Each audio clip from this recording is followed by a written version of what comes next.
तो कोरोना संक्रमण की दूसरी लहर के बीच रेलवे ने बड़ा फैसला लिया है। लंबी दूरी की 28 ट्रेनों को रद्द किया गया है। कोरोना संक्रमण की तेजी से फैलती दूसरी लहर के बीच भारतीय रेलवे ने गुरुवार को राजधानी शताब्दी और वंदे भारत समेत 28 गाड़ियां रद्द कर दी हैं। उत्तर रेलवे ने कुछ विशेष ट्रेनों को अगले आदेश तक रद्द करने का फैसला किया है। देश में कोरोना के तेजी से बढ़ते मामलों को लेकर रेलवे ने अगले आदेश तक करीब 28 ट्रेनें रद्द कर दी है। रेलवे ने इस फैसले के लिए कम यात्री होने और कोरोना वायरस मामलों की बढ़ोतरी को कारण बताया। रेलवे ने कुल 28 ट्रेनें रद्द कर दी है। इसमें ज्यादातर ट्रेन लंबी दूरी की है। 24 ट्रेन शताब्दी, जन शताब्दी और दुरंतो श्रेणी की है, जबकि कुछ ट्रेन कम दूरी की है। रद्द होने वाली प्रमुख ट्रेनें हैं नई दिल्ली कालका शताब्दी स्पेशल, नई दिल्ली हबीबगंज शताब्दी स्पेशल, नई दिल्ली अमृतसर शताब्दी स्पेशल, नई दिल्ली देहरादून शताब्दी स्पेशल, निजामुद्दीन पुणे दुरंतो स्पेशल। इससे पहले पश्चिम बंगाल में लोकल ट्रेनें 2 हफ्ते के लिए रद्द कर दी गई थी। हालांकि पूर्वी रेलवे ने साफ किया है कि पार्सल और मालगाड़ी अपने तय समय के मुताबिक ही चलती रहेंगी। प्रधानमंत्री मोदी ने कोरोना से बने हालात को लेकर एक बार फिर राज्यों के मुख्यमंत्रियों के साथ चर्चा की और देखते हैं अब 1 मिनट में इस पूरी खबर को। प्रधानमंत्री मोदी ने गुरुवार को कोरोना के हालात की समीक्षा की। बैठक में प्रधानमंत्री ने सभी राज्यों और जिलों के हालात को जाना, साथ ही स्वास्थ्य सेवाओं के बुनियादी ढांचे को बढ़ाने के लिए राज्य को निर्देश दिया। प्रधानमंत्री मोदी ने दवाओं की उपलब्धता को लेकर भी जानकारी ली। प्रधानमंत्री मोदी ने राज्य को निर्देश दिया कि वैक्सीनेशन की रफ्तार में कोई कमी नहीं आनी चाहिए। कोरोना पर प्रधानमंत्री की बैठक में रक्षा मंत्री राजनाथ सिंह, वित्त मंत्री निर्मला सीतारमण, स्वास्थ्य मंत्री डॉक्टर हर्षवर्धन, रेल मंत्री पीयूष गोयल मौजूद थे। बैठक के बाद प्रधानमंत्री ने रक्षा मंत्री राजनाथ सिंह के एक ट्वीट को रीट्वीट किया और लिखा कि जल, थल और नभ हमारी तीनों सेनाएं कोरोना के खिलाफ लड़ाई में पूरी मजबूती से जुटी है। सरकारी सूत्रों के मुताबिक प्रधानमंत्री मोदी ने तेलंगाना, आंध्र प्रदेश, ओडिशा, झारखंड के मुख्यमंत्रियों से उनके राज्यों में कोरोना की स्थिति को लेकर बात की। इसके साथ ही पुडुचेरी और जम्मू कश्मीर के उप राज्यपालों से भी दोनों केंद्र शासित प्रदेशों की स्थिति जानी। मध्य प्रदेश में 15 मई तक कोरोना कर्फ्यू बढ़ाया गया है। मुख्यमंत्री शिवराज सिंह चौहान ने कहा है कि राज्य में सभी पाबंदियां सख्ती से लागू की जाएंगी। देखते हैं 1 मिनट में इस पूरी खबर को।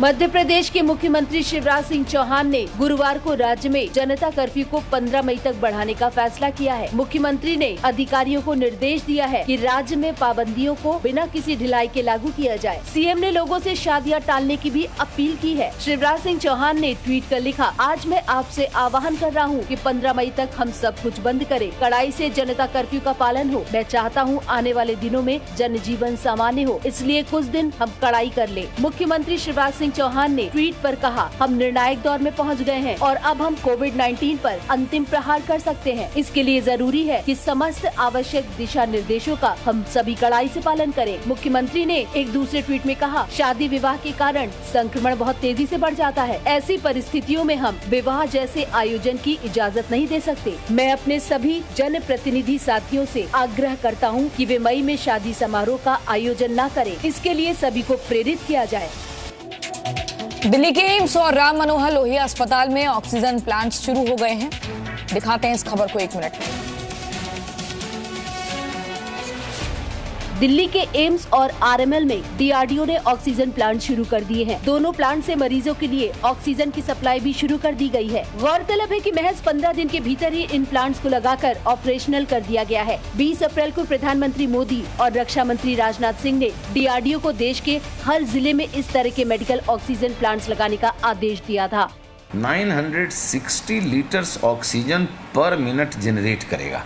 बहुत ही समझिए कि एक बहुत ही अच्छा इक्विपमेंट हमको मिला है और हम लोग इसका इस्तेमाल करेंगे। दरअसल डीआरडीओ को कुल 500 ऐसे मेडिकल ऑक्सीजन प्लांट लगाने की जिम्मेदारी सौंपी गई है। ये ऑक्सीजन प्लांट एलसीए तेजस फाइटर जेट्स की ऑक्सीजन सप्लाई करने वाली तकनीक पर आधारित है। इन सभी प्लांट्स की फंडिंग पीएम केयर्स फंड से की गई है।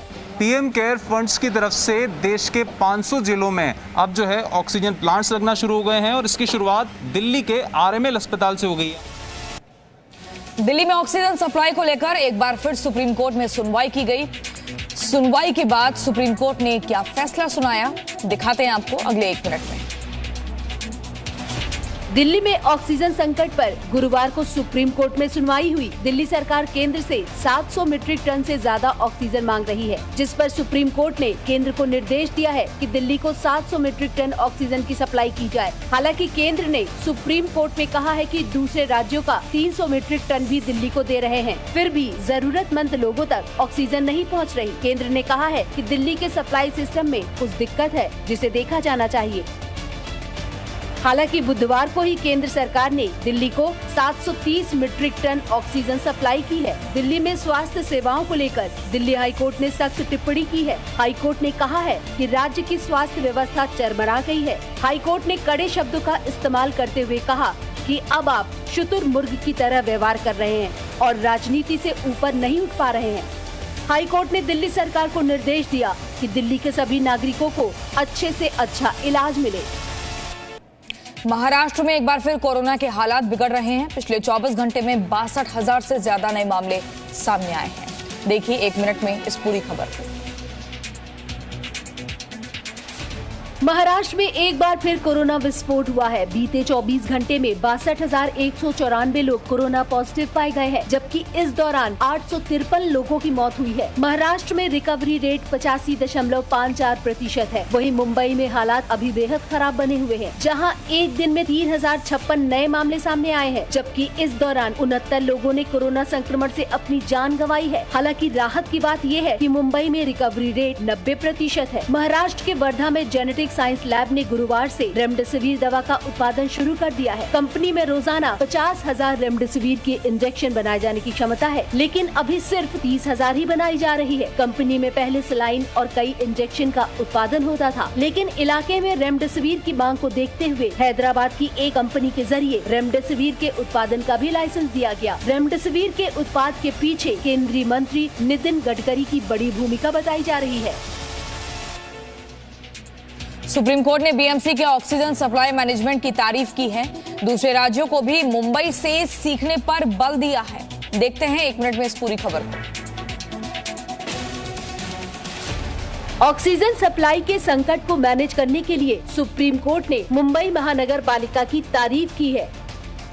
सुप्रीम कोर्ट ने सुझाव दिया है कि दिल्ली में कोरोना मरीजों के लिए लिक्विड मेडिकल ऑक्सीजन सप्लाई के मैनेजमेंट के लिए मुंबई मॉडल को अपनाना चाहिए। जस्टिस DY चंद्रचूड़ और जस्टिस MR शाह की पीठ ने कहा है कि ग्रेटर मुंबई नगर निगम के अनुभव से कुछ सीखे। वे कुछ महान काम कर रहे हैं। दरअसल दिल्ली हाई कोर्ट ने केंद्र सरकार को कारण बताओ नोटिस जारी किया था। इस नोटिस के खिलाफ सुप्रीम कोर्ट में केंद्र की ओर से याचिका दायर की गई थी। देश में ऑक्सीजन को लेकर अभी भी हालात सामान्य नहीं हुए हैं। दिल्ली में भी ऑक्सीजन की सप्लाई दुरुस्त नहीं हुई है, जिसे लेकर सुप्रीम कोर्ट और हाई कोर्ट में करीब हर रोज सुनवाई हो रही है, लेकिन ऑक्सीजन सप्लाई पर कोई सटीक प्लान तैयार होता नहीं दिख रहा है। इस बीच सुप्रीम कोर्ट ने मुंबई के ऑक्सीजन मॉडल को अपनाने पर जोर दिया है। साथ ही दिल्ली को मुंबई से सीखने की नसीहत भी दी है। बंगाल में हिंसा रुकने का नाम नहीं ले रही है। कल भी विदेश राज्य मंत्री वी मुरलीधरन की कार पर भीड़ ने हमला कर दिया।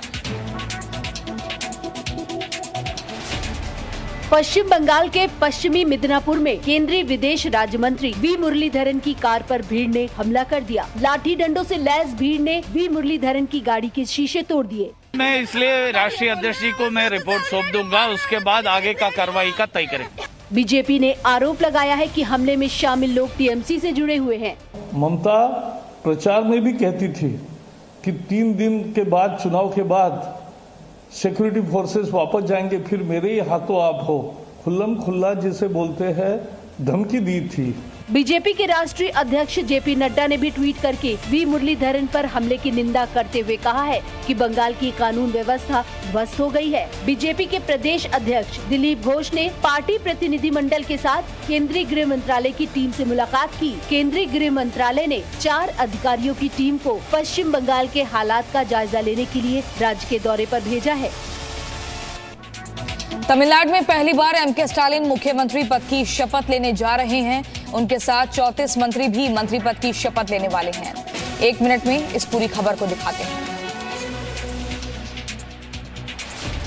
तमिलनाडु विधानसभा चुनाव में डीएमके और कांग्रेस गठबंधन को बहुमत मिलने के बाद एमके स्टालिन ने 34 कैबिनेट मंत्रियों की सूची जारी कर दी है। आज एमके स्टालिन तमिलनाडु के मुख्यमंत्री पद की शपथ लेंगे। राज्यपाल बनवारी लाल पुरोहित एमके स्टालिन को शपथ दिलाएंगे। शपथ ग्रहण समारोह राजभवन परिसर में सुबह 9 बजे होगा। एमके स्टालिन मुख्यमंत्री का पद संभालने के साथ ही कुछ अहम मंत्रालय अपने पास रखेंगे, जिनमें public general administration, Indian administrative service, Indian police services और गृह विभाग शामिल है। इसके अलावा दुराई मुरुगन को जल संसाधन मंत्री, के.एन. नेहरू को नगर पालिका प्रशासन मंत्री, के. पोनमुडी को उच्च शिक्षा मंत्री, ईवी वेलु को लोक निर्माण विभाग, MRK पनीर सेल्वम को कृषि एवं किसान कल्याण मंत्रालय की जिम्मेदारी दी गई है। M.A. सुब्रमण्यम को स्वास्थ्य, मेडिकल एजुकेशन और परिवार कल्याण मंत्रालय दिया गया है। डीएमके की पिछली सरकार में एमके स्टालिन उप मुख्यमंत्री थे और उनके पिता M. करुणानिधि मुख्यमंत्री थे। Presenting B News app, available on Google Play and App Store. Download it now.